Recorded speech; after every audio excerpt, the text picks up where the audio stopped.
Welcome. This is Charlie Inch's podcast. What are we not talking about? A villain in recovery. There is this thing that I am starting to refer to as emotional insobriety. It's right here.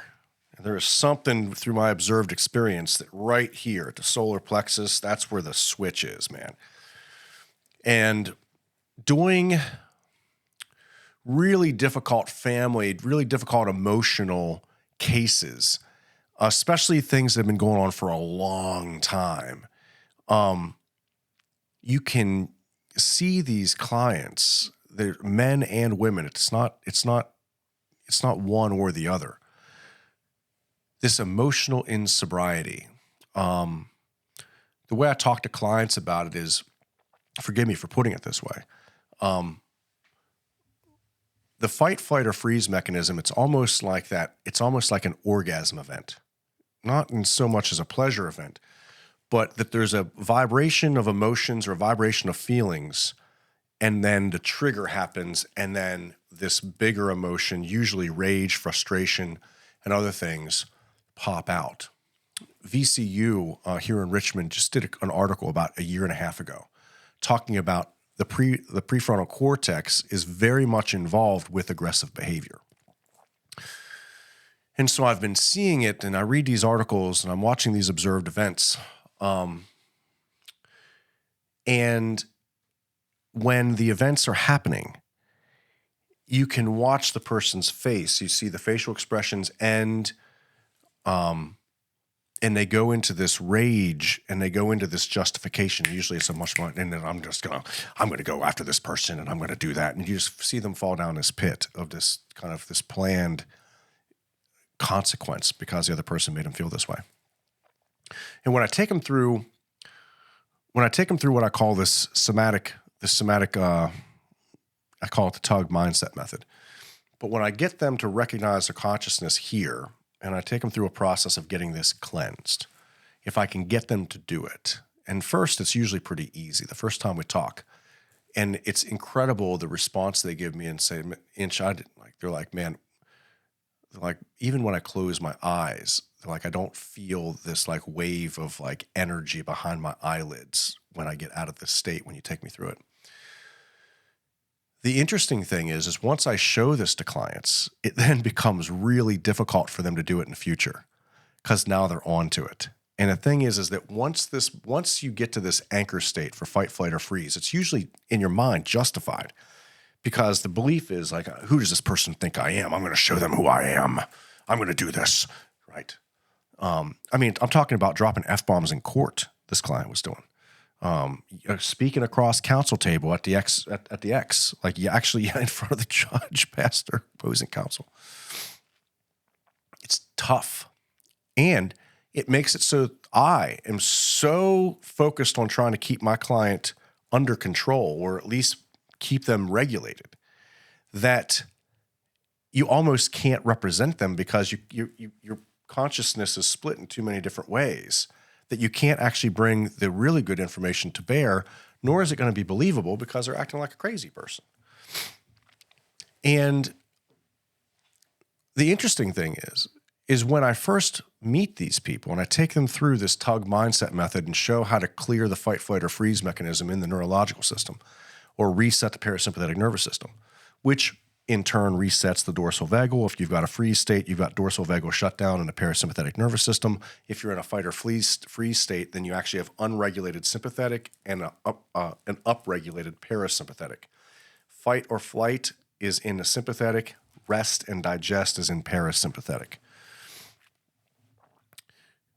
When I take these individuals through this tug mindset and get the parasympathetic nervous system seemingly back online again, it is incredible. They've got facial expressions. They look at me and they're calm.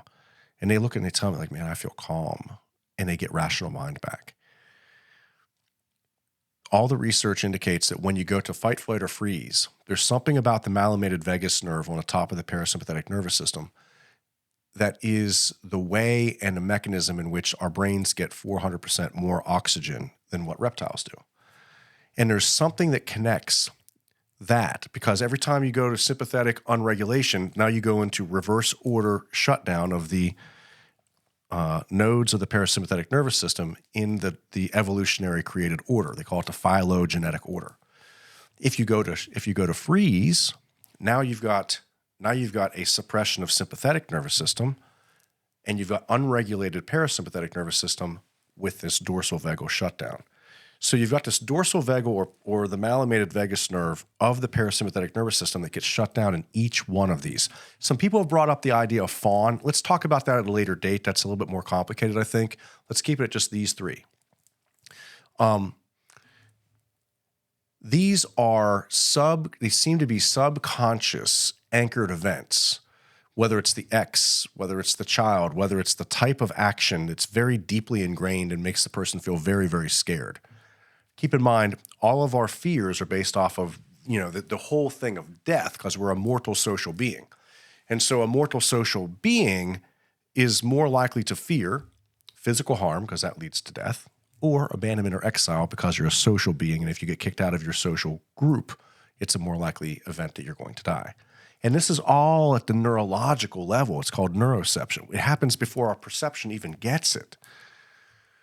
And so I have these clients that by the time they get to me, keep in mind at the criminal defense and the domestic relation realm, I'm getting a lot of times the worst of the worst of the worst of these cases, because those are the cases that get to the court, right? Are the ones that no one can work through. The consequence of having the first interaction makes them want to hire me. Like, Inch, I've never felt that way before. How did that happen? Oh my God. And then the good things happen. They get together with the ex, with the kid, and they have an amazing. This client texted me and said, in years, I haven't had an event with the ex-wife that worked out. He said, this is amazing. And then one event, just over text message, an accusation, and it sent him, boom, right back into it. And he's probably going to fire me. They will probably fire me, or maybe they do fire me sometimes. This happens all the time. Not because you're doing something wrong, but because they are so locked into the anchor of dealing with that event that they can't understand that the mechanisms that allow them to deal with it differently are a system 2 thought process. They're 17 times 4s. Go, 17 times 4. Go ahead. Just take a second. Don't use your calculator. 17 times 4. Just work it out in your head. It's hard, right? It's not 2 plus 2 is 4, your birthday, social security number, phone number, childhood phone number. Those are all system 1s. 10,000 kicks. Neuron mirroring with synapses between the neurons. You can go on Facebook right now. They've got great microscope events seeing these little, neurons that are looking for other neurons as the mind builds memory. And it's just incredible to me as I watch this and you see the client experience calmness for the first time, and the benefit of that calmness then enters the relationship immediately. And the problem is that these clients and people think that now has solved the problem. The problem is that it takes 66 days, if you look at the research, depending on who you talk to or who you look at, to rewrite a subconscious process or a subconscious kernel. 66 days. And then the other problem is that 66 days is the minimal amount of time. And so therefore they say to focus on 100. I'd say focus on a quarter of a year. But it takes a quarter of a year to rewrite any system 1. Any 2 plus 2 is 4.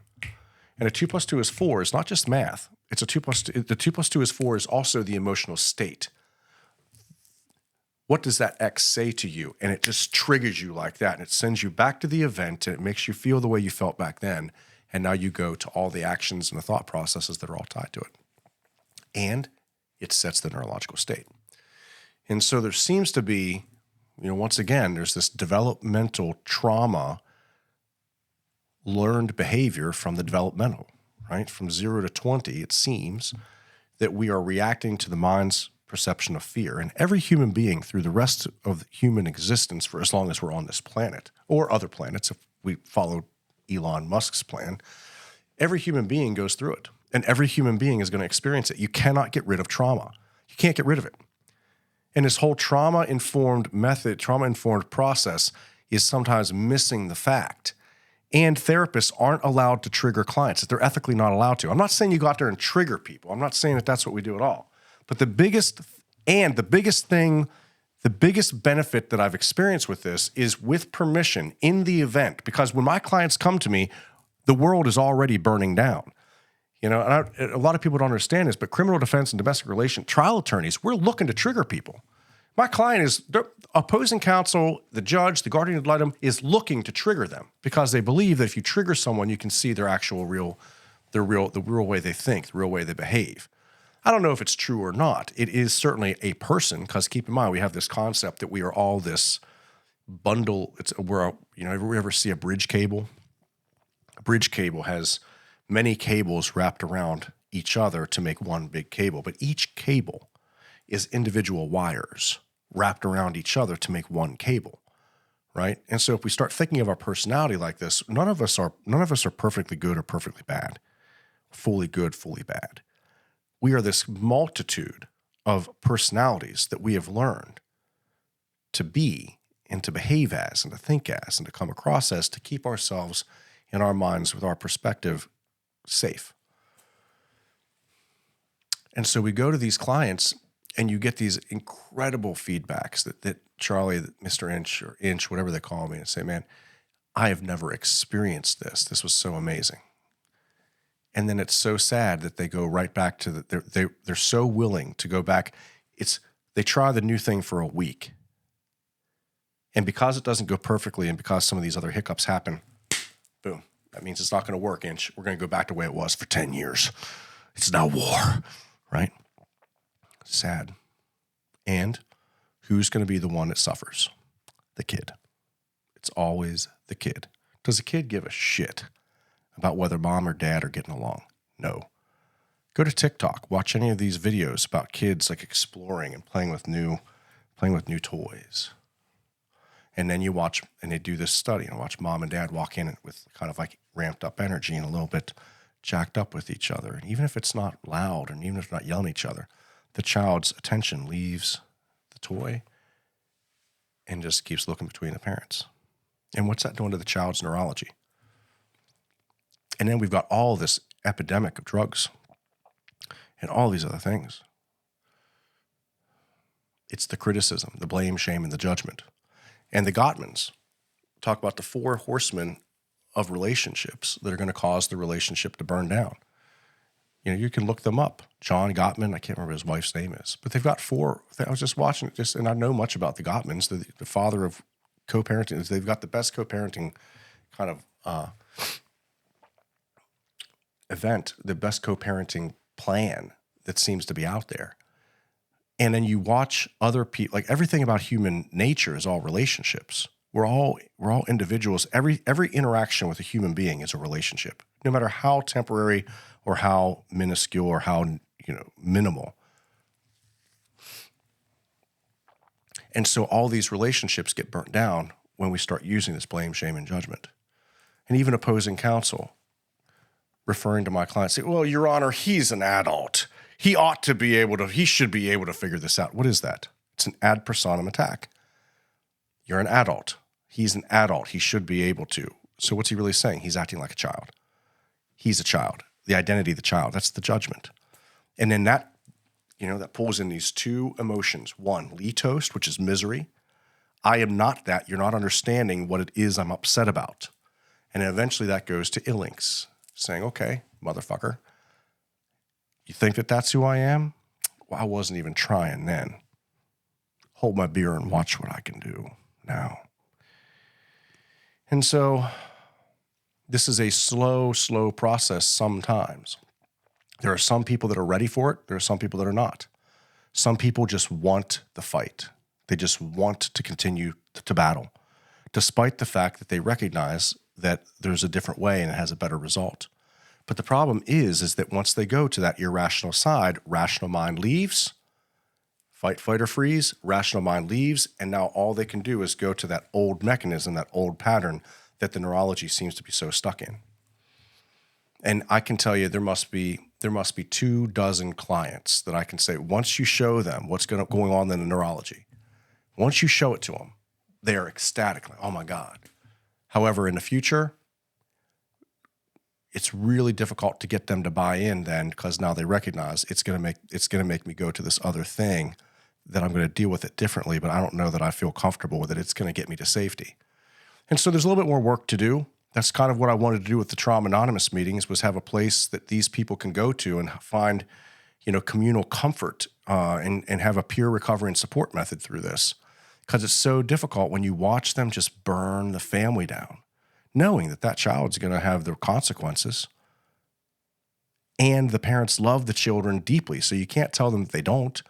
And accusing them that they don't love the kid is not meeting them where they are. They don't understand what's going on. And so it is very trying to sit and watch this happen. And so we're going to keep working on it. We will see. But there's always tomorrow, and there's new clients, and there's been plenty of clients that want the work and want the help, and we're going to keep going. But it's just very interesting to see that this is such a powerful pattern for people, and they get so comfortable with it, because the other way initially is a 17 times 4, and you only get 122 of those a day. And so most of us are already using all the System 2s. And so all of these new processes just become almost impossible if the client is not willing to do it. So I guess for the listeners out there that are watching this and wondering what's in this for you, I suppose think about the relationships that you can't seem to get on track. Are there any particular relationships that always seem to go awry, no matter how much you say that they're going to not? Start paying attention to those relationships. And if you can, right here in the solar plexus, just start to pay attention to what happens there. There's a discomfort here. And once that switch flips, boom, then prefrontal cortex gets drawn in. It's not rational mind. It's prefrontal cortex intending the harm. And you can see it with other people. You watch the facial expressions leave, and even the inner ear muscle slackens, and the eardrums can't even hear human voices, just tune everything out. And I saw it happen. He was in fight or flight, and then I turned and chastised him, and he went into dorsal vagal shutdown. Boom. And he ran out of the courtroom before the deputy even said dismissed.